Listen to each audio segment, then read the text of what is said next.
നിങ്ങളുടെ എക്സിൽ നിന്ന് നിങ്ങൾ കംപ്ലീറ്റ്ലി മൂവ് ഓൺ ആയി എന്ന് കാണിക്കുന്ന 3 സൈൻസ്. ഇതിൽ മൂന്നാമത്തെയാണ് ഏറ്റവും ഇമ്പോർട്ടൻ്റ്. ആദ്യത്തെ, നിങ്ങൾ ഇമോഷണലി ഭയങ്കര ന്യൂട്രലാണ്. അതായത് നിങ്ങൾ പണ്ട് ആ വ്യക്തിയോട് നിങ്ങൾക്ക് ഉണ്ടായിരുന്ന ദേഷ്യം അല്ലെങ്കിൽ സങ്കടം, ചിലപ്പോൾ കർണത്ത് നോക്കി പൊട്ടിക്കാനുള്ള ദേഷ്യമൊക്കെ നിങ്ങൾക്ക് ഉണ്ടായിട്ടുണ്ടാവാം. അങ്ങനെ ഒന്നും നിങ്ങൾക്ക് ഇപ്പം ഇല്ല. ആ വ്യക്തിയെ പറ്റി ആലോചിക്കുമ്പോൾ ജസ്റ്റ് ഒരു പുഞ്ചിരി മാത്രമായിരിക്കും, ചിലപ്പോൾ അതും ഉണ്ടാവില്ല. ഒരു ന്യൂട്രൽ ആയിട്ടുള്ളൊരു മെൻറ്റാലിറ്റി നിങ്ങൾക്ക് വന്നു.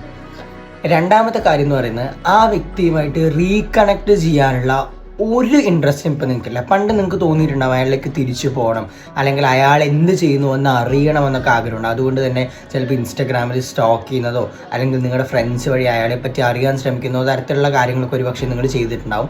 പക്ഷേ ഇപ്പോൾ അങ്ങനെയുള്ള കാര്യങ്ങളൊന്നും നിങ്ങൾ ചെയ്യുന്നില്ല, അതിനോട് ഒരു ഇൻട്രസ്റ്റും ഇല്ല.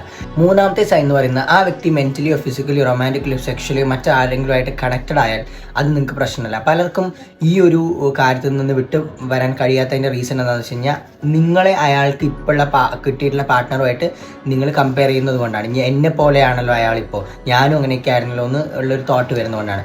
അപ്പോൾ അതിൽ നിന്ന് നിങ്ങൾക്ക് വിട്ടുവരാൻ പറ്റിയിട്ടുണ്ടെങ്കിൽ that is the biggest sign that you have moved on from your ex. അപ്പോൾ ഇതേപോലെ റിലേഷൻഷിപ്പ്, അട്രാക്ഷൻ ആൻഡ് ലവ് വീഡിയോസിന് വേണ്ടി don't forget to follow Bijul Bindu Babu.